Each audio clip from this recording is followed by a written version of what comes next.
ये आकाशवाणी का दिल्ली केंद्र है। कृपया हमारे अगले कार्यक्रम की प्रतीक्षा कीजिए। ये आकाशवाणी है। आने वाला कल प्रस्तुत है आकाशवाणी और विज्ञान प्रसार के संयुक्त प्रयास से तैयार आर्टिफिशियल इंटेलिजेंस पर आधारित विज्ञान धारावाहिक आने वाला कल की दूसरी कड़ी, आखिर क्या है ये AI।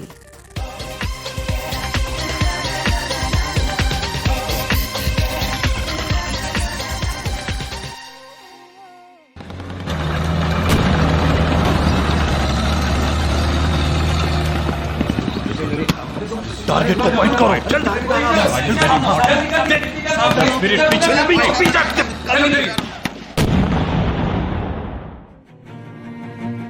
कैप्टन श्रीकांत, तुम्हारा सॉफ्टवेयर तो बिल्कुल सटीक निकला। दुश्मन ने ठीक सेक्टर 5 से ही घुसने की कोशिश की। बहुत बढ़िया। Thanks major Ram sir. पर सर मेरा तो बस सुझाव था, काम तो सारा मेजर सरन की टीम का था ना। हाँ, अब लगता है युद्ध में जीत AI ही तय करेगी। Jolly good. सर सूबेदार जाधव जी ठीक कह रहे हैं, अगर हम AI का उपयोग कर रहे हैं तो दुश्मन भी कर रहा होगा। ब्रिगेडियर साहब, हमें एक बार फिर से पूरी योजना पर काम करना होगा। ठीक कहा कैप्टन श्रीकांत। मेजर राम, आप, कैप्टन श्रीकांत और सूबेदार जाधव और मेजर सरन एक बार फिर से पूरा प्लान चेक करो। मुझे सुबह 5 बजे रिपोर्ट करो। तब तक wait and watch. Yes sir. सूबेदार राघव, आप कॉफी या? अरे सर, आज कॉफी ही ठीक है, बाकी दुश्मनों का पूरा मंसूबा खत्म करने के बाद। मेजर राम, मुझे लगता है ब्रिगेडियर साहब चाहते हैं कि हम दोबारा सभी लूप होल्स चेक कर लें। वैसे हमारा AI आधारित सुरक्षा नेटवर्क कोई चूक नहीं छोड़ता। सर, पहली बात, मुझे AI क्या है ये समझ नहीं आया, और दूसरा, जब दुश्मनों के आने का रास्ता पता है तो सोचना क्या, चलकर उन्हें मजा चखाते हैं। ये लीजिए कॉफी। Thank you. वैसे मेजर सरन, हमारे पास अभी 15 घंटे हैं। क्या आप सूबेदार राघव की उलझन दूर कर सकते हैं कि ये AI क्या है? अरे टाइम कम है। वैसे समझना तो मैं भी चाहूंगा, पर कल की घुसपैठ रोकने के बाद। हाँ, ये ठीक रहेगा। वैसे सूबेदार राघव, मैं आपको इतना बता देता हूं कि पिछले 20 साल का डाटा हमने जमा किया है और अपने 200 के करीब इंटेलिजेंस ऑफिसरों के दिए डाटा, उनके सोचने के तरीकों का एनालिसिस किया और फिर ऐसा सॉफ्टवेयर तैयार किया जिससे हर वो परिस्थिति और हालात देखने सोचने की क्षमता हो जैसा हमारे सबसे तेज अधिकारी सोच सकते हैं। जी। बस अब ये सॉफ्टवेयर कहां से दुश्मन घुसपैठ की कोशिश करेगा, इसका ठीक ठाक आंकलन करके बता देता है और उसी के अनुसार हम दुश्मन के स्वागत की तैयारी करते हैं। और कहीं दुश्मन ज्यादा चालाक निकला तो? एक बार एक साथ 8 जगह से घुसपैठ की कोशिश हुई थी। वो तो हमारे सैनिक सतर्क थे, वरना कम से कम 50 आतंकी तो घुस ही गए थे। अरे अभी उलझने का समय नहीं है। ठीक है, सूबेदार राघव जी ने हमसे अधिक युद्ध और मुठभेड़ें देखी, पर दुश्मन को निपटाकर आराम से AI पर चर्चा करेंगे। वैसे AI अभी तक काफी सटीक बैठी है। चलिए, तो सूबेदार राघव, आप A1 टुकड़ी के साथ यहां, श्रीकांत आप यहां और मैं इधर रहूंगा। ठीक है मेजर राम, और हमारी सूचना के अनुसार दुश्मन की संख्या करीब 300 होगी और साथ ही इस बार वो खाना कम लेकर आएंगे, इसलिए घनी आबादी वाले क्षेत्र में घुसने की कोशिश करें। बिल्कुल बिल्कुल। अच्छा, खाना कम और हथियार ज्यादा, और आबादी के पास, इसीलिए कि खाना किसी घर से ले लेंगे या फिर छीन लेंगे। देखा सूबेदार राघव, जो आपने कहा वो सभी हमारे AI आधारित सॉफ्टवेयर ने पहले ही सोच रखा है। अरे चलिए, देश के लिए जो टेक्नोलॉजी काम आए वही बढ़िया है भाई। तो सभी को अपनी अपनी जिम्मेदारी स्पष्ट है जी। एक बार फिर देख लेते हैं। ये यहां से मोटार और यहां से ये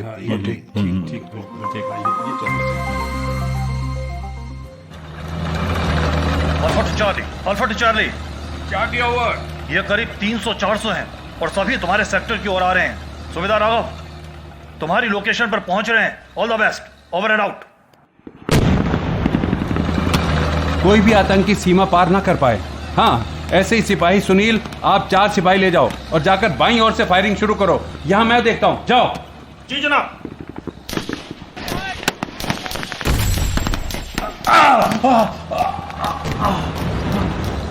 अरे अरे, श्रीकांत साहब को पंखे चलने लगे। डॉक्टर! नहीं नहीं नहीं, कोई अपनी जगह से नहीं हटेगा। मैं ठीक हूँ। जब तक सूबेदार राघव अपनी टुकड़ी के साथ नहीं आ जाते, हमें इन्हें रोके रखना है। Fire fire. लेकिन साहब, 2 घंटे हो गए हैं, आपका खून भी काफी बह गया है। हमने काफी आतंकवादियों को घेर लिया है। आप बेस हॉस्पिटल चले जाओ सर। नहीं नहीं नहीं, सुरेंद्र सिंह, अभी सूबेदार राघव बस आने वाले हैं। तब तक दुश्मन के सामने से मैं नहीं हटूंगा।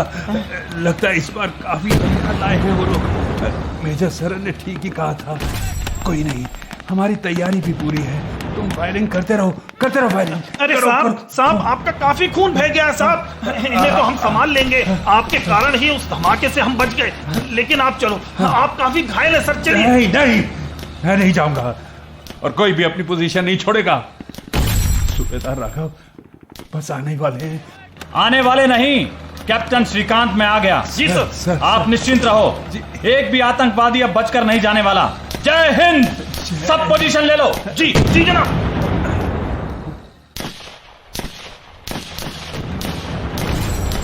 देखिए कैप्टन श्रीकांत, देखिए कैसे भाग रहे हैं। आदेश हो तो हम भी पीछे जाएं। इनकी दोबारा इधर आने की हिम्मत नहीं होगी। अरे नहीं सूबेदार राघव, बस फायरिंग करते रहिए और लाइन नहीं क्रॉस करनी है। आपकी यूनिट ने सही समय पर आकर सब संभाल लिया। सब संभाल लिया। श्रीकांत साहब को जल्दी लेकर जाओ। 4 लोग जल्दी। मेडिक।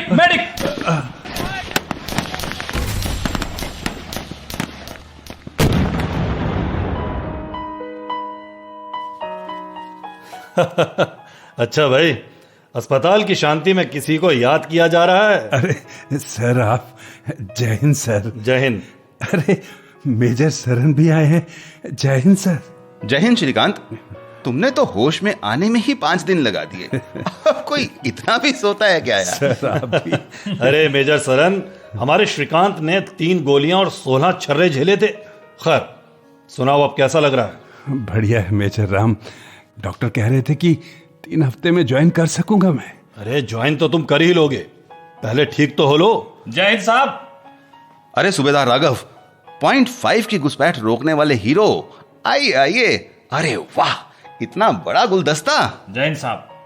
हीरो तो हमारे कैप्टन श्रीकांत हैं। साहब, इन्होंने मोर्चा नहीं छोड़ा, जीत के बाद ही बेहोश हुए। ये लीजिए साहब। धन्यवाद राघव जी। ये नर्स को दे दीजिए, वो लगा देंगी। हाँ तो सुनाइए राघव जी, आज आपने भी छुट्टी ले ली? नहीं साहब, दिल्ली काम से आया तो सोचा आपका यहाँ इलाज चल रहा है तो मिलता चलूं।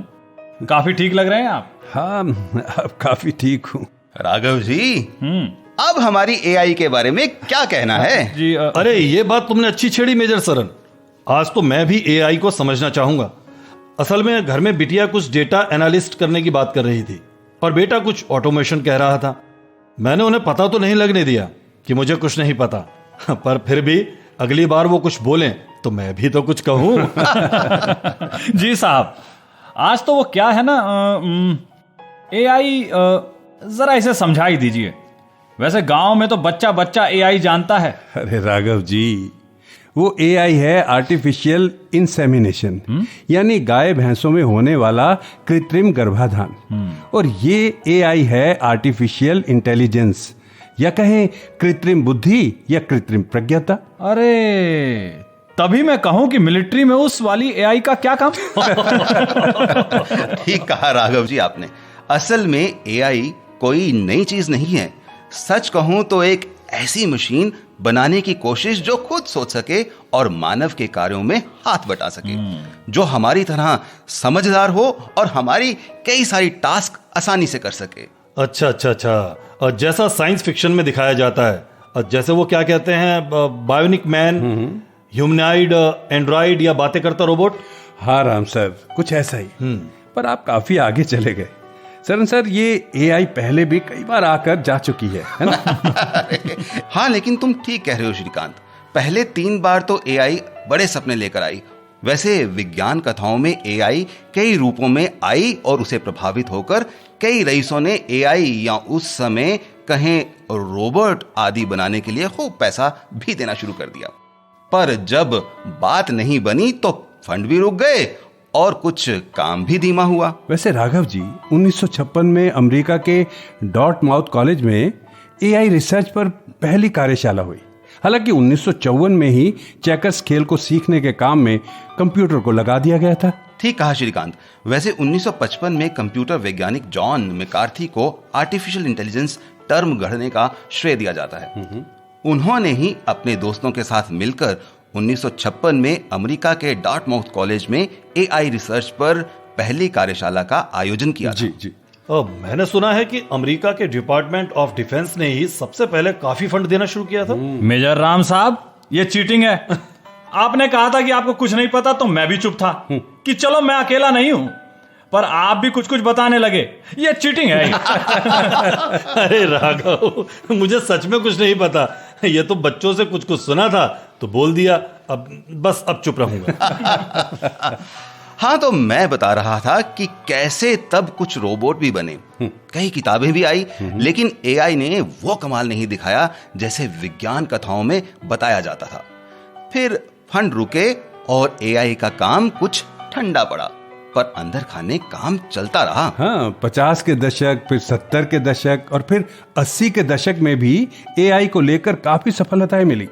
1980 के दशक में एक्सपर्ट सिस्टम की व्यावसायिक सफलता ने फिर एक बार पूरे कार्यक्रम में जान फूकी, और तभी जापान के 5वीं पीढ़ी के कंप्यूटर कार्यक्रम ने और उम्मीदें जगा दी। लेकिन 1987 के आते आते लिस्प मशीन का बाजार गिरा और एआई फिर बेचारी बदनाम होकर एक लंबी नींद सो गई। और 90 के दशक का अंतिम दौर आया और 21वीं सदी का आरंभ हुआ और प्रचालन तंत्र, डाटा माइनिंग, चिकित्सा क्षेत्र में निदान और अन्य क्षेत्रों में तेजी से काम हुआ। 11 मई 1997 में जब तत्कालीन शतरंज के चैंपियन गैरी कास्परोव को डीप ब्लू नाम के एक कंप्यूटर ने हरा दिया तो पूरा जगत आश्चर्यचकित रह गया। हाँ, ये तो मुझे पता है। और बाद में वॉटसन नाम के कंप्यूटर प्रोग्राम ने जब 2011 में जेपर्डी नामक खेल में चैंपियनों को हराया, तब मानव को सबसे बड़ा धक्का लगा। क्योंकि यह खेल तो प्रश्नोत्तरी का था, जिसमें बड़े बड़े ज्ञानी हार जाते थे, लेकिन जो सबसे ज्यादा ज्ञानी थे उसे वॉटसन कंप्यूटर प्रोग्राम ने हरा दिया था। ठीक है साहब, ठीक है, मैं चलता हूं। मैं रैंक में छोटा हूं तो आप सब अफसर मिलकर मुझे नीचा दिखाने में तुले हैं। ठीक श्रीकांत साहब, आप जल्दी ठीक हो जाओ। जय हिंद। जय हिंद। अरे राघव जी, ये तो छोटी सी बात थी। पर मुझे तो नहीं पता था ना साहब। गांव में कभी कुट्टी डालना, कभी भैंस नहलाना, हमारे पास टाइम ही नहीं था ये सब जानने का। अब जानना चाह रहा हूं तो आप ही कॉम्प्लेक्स दे रहे हो। अरे राघव, गांव का तो मैं भी हूं, लेकिन चलो अब मैं नहीं बोलूंगा। अब चलिए मेजर सरन, आप बताइए। साहब आप बताओ, लेकिन कुछ काम का हो तो बताओ। ये शतरंज में जीत गया, प्रश्नोत्तरी जीत गया, जापान ने कुछ कर दिया। अरे साहब, आप तो इतिहास ही बताने लगे। ये बताइए कि एआई काम कैसे करती या करता है, और सच में मैं अभी तक समझ नहीं पाया कि है क्या। अरे आप तो इसका आज के जमाने में हर रोज उपयोग कर रहे हो और इसे अधिक सक्षम बनाने में और मदद भी कर रहे हो। बिल्कुल। मैं और एआई की मदद, वो कैसे? अच्छा देखो, आपके पास स्मार्टफोन है ना? हाँ सर, बेटे ने दिया है। तो राघव जी, कभी ऐसा हुआ है कि आपने इसमें जूते या कपड़े ढूंढे हो या घर ही ढूंढा हो और फिर आप जिस साइट पर जाएं वहां वही उत्पाद दिखने लगे हो? अरे सर, कभी क्या, कल ही मैं बच्चे के कहने पर नए पर्दे के डिजाइन ढूंढ रहा था, और आज अपने फोन पर न्यूज देखने गया तो उसमें भी पर्दों के विज्ञापन दिखा रहा है। तो राघव जी, आपके फोन ने कैसे समझा कि आप क्या ढूंढ रहे हैं और आपकी पसंद क्या है? तो ये है एआई। हाँ, और क्या। असल में आजकल सब कुछ है डाटा। जितना डाटा होगा आपका एआई सिस्टम उतनी ही जानकारी पाएगा और उतना होशियार होता चला जाएगा। ठीक कहा मेजर सरन। आजकल तो कहते हैं कि डाटा ही किंग है, जिसके पास डाटा वही बाजार का मालिक। अरे ये कुछ ठीक से समझाओ। मेजर राम और आप लोग भी जी। असल में एक आंकलन है कि मानव के दिमाग में करीब 100 अरब न्यूरॉन्स यानी तंत्रिका कोशिकाएं हैं। समझ आ रहा है ना भाई? वैसे एक आंकलन ये भी है कि हमारी दूधिया आकाशगंगा में भी करीब 100 अरब तारे हैं। और कुछ वैज्ञानिकों का कहना है कि हम इन तारों की ही संतानें हैं। तो सब कुछ कहीं ना कहीं आपस में जुड़ा हुआ है, जैसे हम सब। अब सरन, तुमने तो विज्ञान कथा बनानी शुरू कर दी।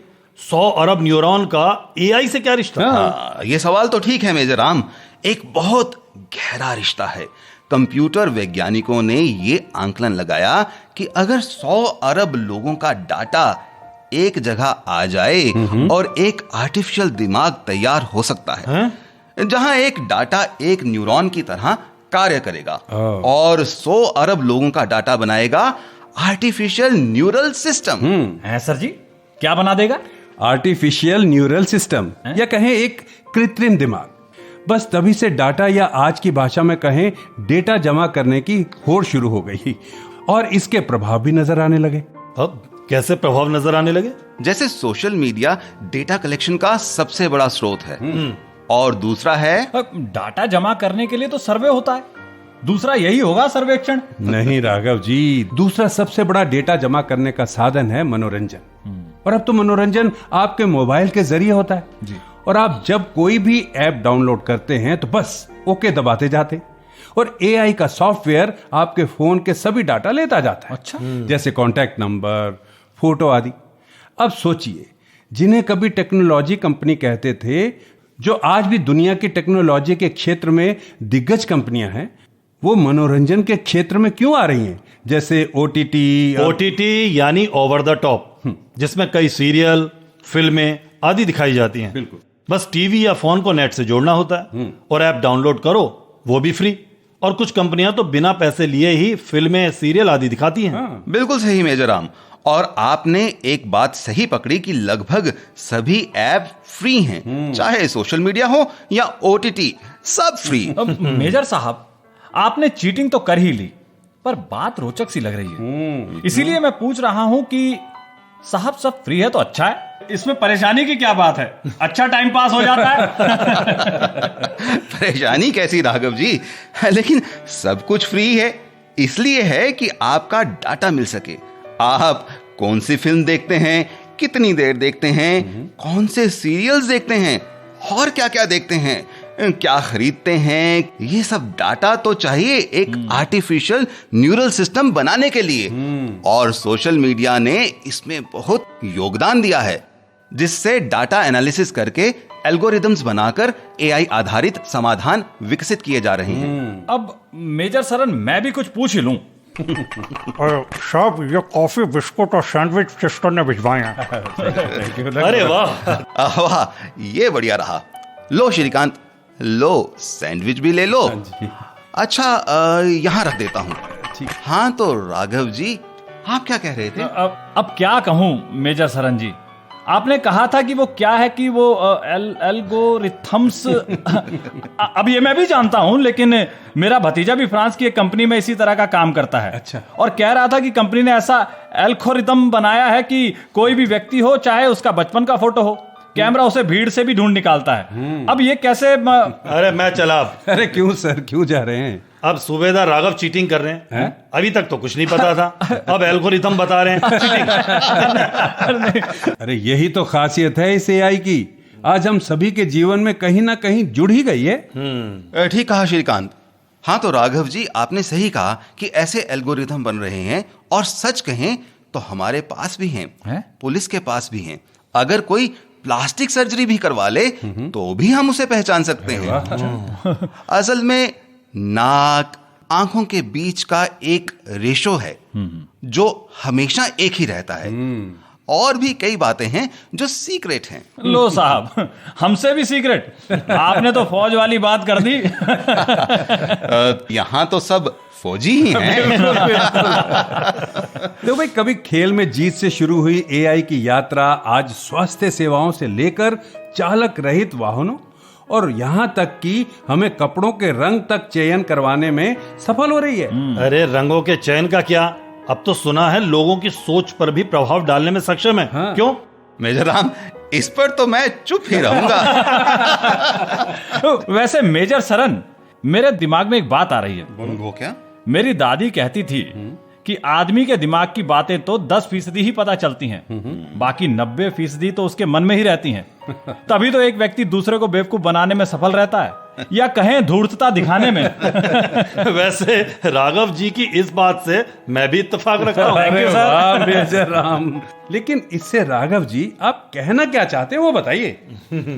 बस श्रीकांत जी, मैं यही कहना चाह रहा हूं कि आप जिस मानव के डाटा पर अपना आर्टिफिशियल न्यूरल सिस्टम यानी आर्टिफिशियल दिमाग बनाने जा रहे हैं, वो तो अपने मन की 90% बातें तो मन में ही रखता है, और जो बताता है उसमें आधे से भी अधिक झूठ होता है।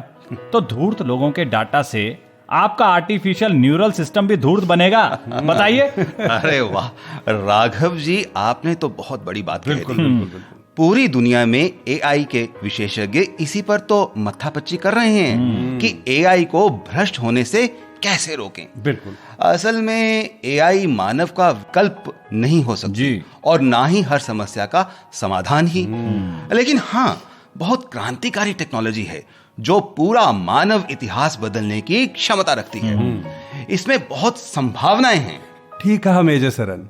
अब वैसे एआई को उन्नत होने के लिए बहुत डाटा चाहिए। अब ड्राइवरलेस कारें बनी तो हैं, चल भी रही हैं, पर सही चिन्ह ना समझ पाने के कारण या कोई संकेत पर गलत निर्णय के कारण एक्सीडेंट भी हो रहे। लेकिन टेक्नोलॉजी तो हम यानी मानव ही ला रहे हैं ना जी। इससे घबराने की नहीं, बल्कि इसे समझकर अपने मतलब की बनाने की आवश्यकता है। सरन, क्या ये सही है कि हम क्या सोच रहे हैं ये भी कंप्यूटर पढ़ने में सक्षम हो गया है? सर चलिए, कोई बात नहीं। जी मेजर राम, असल में दिमाग की स्कैनिंग के द्वारा पता चला कि जब हम कोई चीज देखते हैं, जैसे फोटो या पेड़ आदि, तो दिमाग के न्यूरॉन्स में दिवाली की तरह अलग अलग दिमाग के केंद्रों में रोशनी होती है। अब जैसे आपने अपनी कार को देखा तो आपके दिमाग में इंपल्स गई या कहें संवेग हुआ, तो कंप्यूटर ने इन्हें अलग अलग रंग से पकड़ा, बिल्कुल रंग बिरंगी रोशनियों की तरह।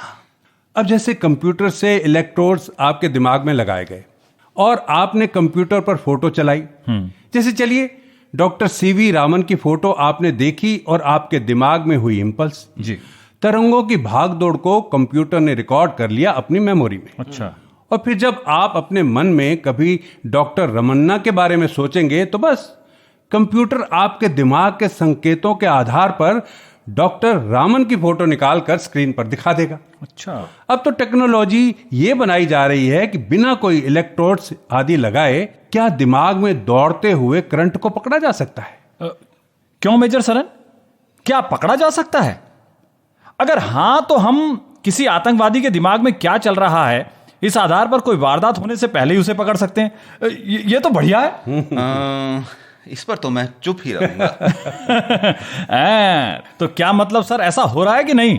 क्या टेक्नोलॉजी ने दिमाग पढ़ना शुरू कर दिया है? अरे राघव जी, टेक्नोलॉजी तो जैसे कहा गया है कि आग की तरह है, चाहे तो रोटी सेक लो या फिर घर चला लो। ऐसा हर टेक्नोलॉजी के साथ है। अब न्यूक्लियर को लो, अच्छा काम बिजली बनाना और बुरा काम बम बनाना। लेकिन ये तय है कि मानव के विकास की एक लंबी छलांग को नए रूप में परिभाषित करेगी एआई। जी। वाह वाह श्रीकांत, तुम्हारी इसी बात पर आज की सभा खत्म करते हैं और जल्दी ही ठीक हो जाओ, तुम्हें नए मिशन पर जाना है। अरे हाँ, एक बात तो बताना हम भूल ही गए। क्या सर? बता दें सर। बताइए सर, क्या बात है? बताओ। आप दोनों को सरकार की ओर से वीरता पुरस्कार दिया जा रहा है। Congratulation. Thank you sir, thank you, thank you sir, thank you, thank you sir, thank you, thank you sir, thank you so much. बहुत बहुत मुबारक राघव जी।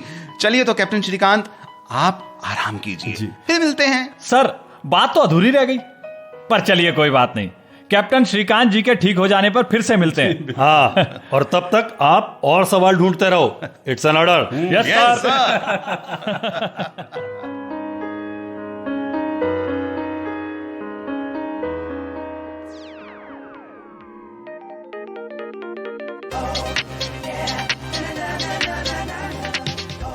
आने वाला कल।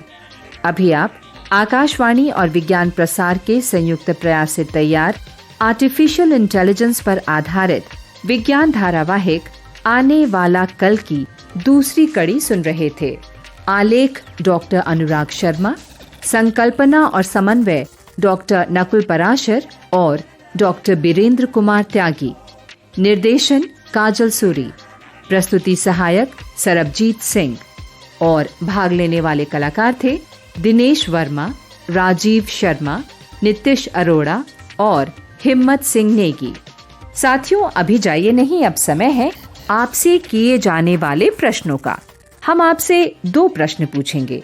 सही उत्तर भेजने वाले श्रोताओं को लकी ड्रॉ द्वारा निकाले गए परिणामों के आधार पर विज्ञान प्रसार द्वारा आकर्षक पुरस्कार दिए जाएंगे। हमारा आज का पहला प्रश्न है, एआई और ऑटोमेशन में क्या संबंध है? प्रश्न एक बार फिर, एआई यानी आर्टिफिशियल इंटेलिजेंस और ऑटोमेशन में क्या संबंध है? और दूसरा प्रश्न है, कंप्यूटर प्रोग्राम ने 2011 में कौन से खेल में चैंपियनों को हराया था?